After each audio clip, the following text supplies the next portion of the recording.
তো সত্যদার সঙ্গে আজ সকালে কথা হলো আর কি। তো অনুপম দা আসার কথা ছিল, অনুপম দা আসতে পারেননি কোনো কারণে, বলে কি হবে রে? বলে কী কারণে? আলুম বলে প্রোগ্রামটা তো আমার নিয়ে, আমার সম্বন্ধে মানে যারা জানে একটু পুরনো লোক। আলুম ঠিক আছে, আমি অনুপম দা আসছে না, তোমার স্টুডেন্টরা আছে, বলে স্টুডেন্টরা আমার সম্বন্ধে কী জানে?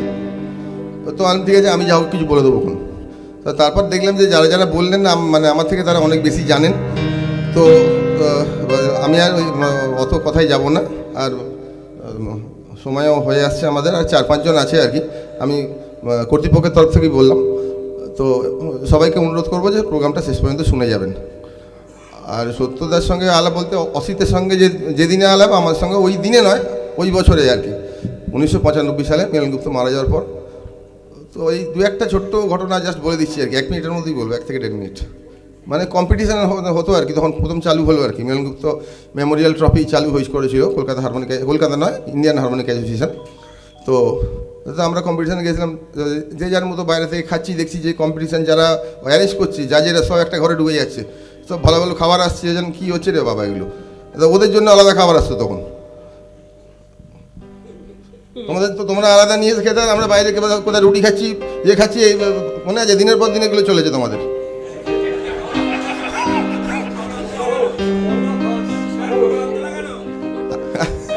তারপর আমাকে অবশ্য আস্তে আস্তে দলে নিয়ে নিয়েছিল, কিন্তু যেটা খুব ইম্পর্টেন্ট ব্যাপার, যে অর্গানাইজেশনটা তো প্রথম খুব উদ্যোগ নিয়ে শুরু হয়েছিল, প্রথম হয়েছিল সিএলটি হলে, সিএলটিটা মিলান্দান গুপ্ত মারা যাওয়ার পর প্রথম হয়েছিল ইয়েতে, শিয়ালদার ওখানে, না মৌলালী যুবকেন্দ্রে 900 সিটের হল, প্রায় ভর্তি ছিল তখন, প্রথম 2 বছর প্রায় ভর্তি ছিল হল। তারপর থেকে আস্তে আস্তে কোনো না কোনো কারণে সবারই তো নিজস্ব বা পার্সোনাল এতে ব্যস্ত হয়ে পড়ে, অর্গানাইজেশনাল অ্যাক্টিভিটিস একটু করে কমে আসছিল আর কি।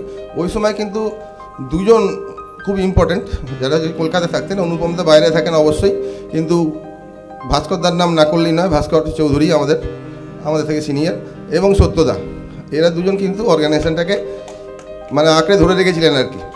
2006 থেকে আমাকে দলে নিয়েছে এরা, নিয়ে তারপর আস্তে আস্তে আমার কাঁধে বন্দুক রেখে চালিয়ে যাচ্ছে আর কি। যাই হোক, এই ব্যাপার।